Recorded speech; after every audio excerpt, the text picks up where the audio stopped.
তোমার শেষবারের মতো কইতাছি যদি আজকে তুমি আমার আব্বার লগে দেখা না করো তাহলে কোন আমি ফেসবুক লাইভে গিয়ে সুইসাইড খাই দিই। আচ্ছা ঠিক আছে, আমি দোয়া করি যখন লাইভে যাইবা তখন যাতে তোমার নেট সংযোগটা ঠিক থাকে। না ভাই পা কি ঠিক থাকবো, চলো আমার শাদি করবা এখন হোক। এই মেয়ে কেডা? আরে ওই অ্যাক্সিডেন্ট। ও অ্যাক্সিডেন্ট, এখন আমার শাদি করবা শেষ কথা আহ্বান। এই আন্দাজে কথা কই না তো, শাদি মাদি আমি বুঝি তো না, আমার তো বয়স হয় না শাদির। ও শাদি করার বয়স হয় নাই কা, কিন্তু অ্যাক্সিডেন্ট করে একটা মাইয়া পা ভাঙা তার জীবন নষ্ট করার বয়স হচ্ছে। আহো এই মেয়া তোমার না ঠ্যাং ভাঙছে তো তুমি হাইটাইলা কেমতে? তাই তো আমার পা ভাঙছে আমি হাইটাই ছিল হইরে সেটা আমার ব্যাপার, এত ফটো ফটো করো কেন? নবাব 1 কিলো যাইবো না হেনতিকা যাইবো, 1 চুল যাইবো লাগলে 1 মাইল যাইবো। আহো কি করবা? আমার কিন্তু মেজাজ গরম হইতাছে, কই দিলাম গায়ে হাত তুলুম।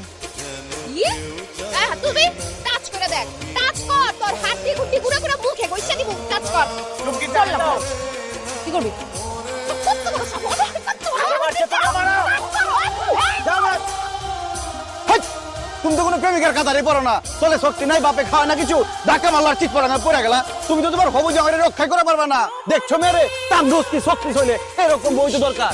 নবাব এই মাইয়া সামনে তুমি আমার অপমান করলা। যেটা সত্যি এটাই কইছি, এরকম বউ দরকার, যার এরকম বউ আছে এই জামাইয়ের কোনো টেনশন নাই, সে শান্তিতে চলবো।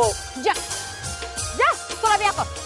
তোর মতো ব্রেকফেলের সাথে এত বছর যে আমি প্রেম ভালোবাসা করছি তো সাত সকালের ভাগ্য। আরে তোর জীবনে লেন ঠিক আছে, এই লেনের বিয়া করে তোরা দুজন সোনার ঘাটে থালা লয়ে বইবি আর ভিক্ষা করে জীবন চালাবি, তখন জন্য ঠিক আছে। যা যা যা। এ কথা তো সাবধানে বাবা, আমার মেজাজ খারাপ করে দিলে আমি বলে জিত করে সত্যি করে বিয়া করে ফেলাবো। ওই না তুই যদি বিয়া করা পাবি তো আমি মামলা করবো কই দিলাম। যা হ্যাঁ মামলা আমি করাই মনে হয়, তোমার যদি উকিল লাগে আমার কইবা, আমি উকিল দেবো। তোমার বিয়া করবা? হ করমু। দেখা রাখো, গেলাম কিন্তু বিয়া করতে। যা যা বিয়া করুম বিয়া হোক।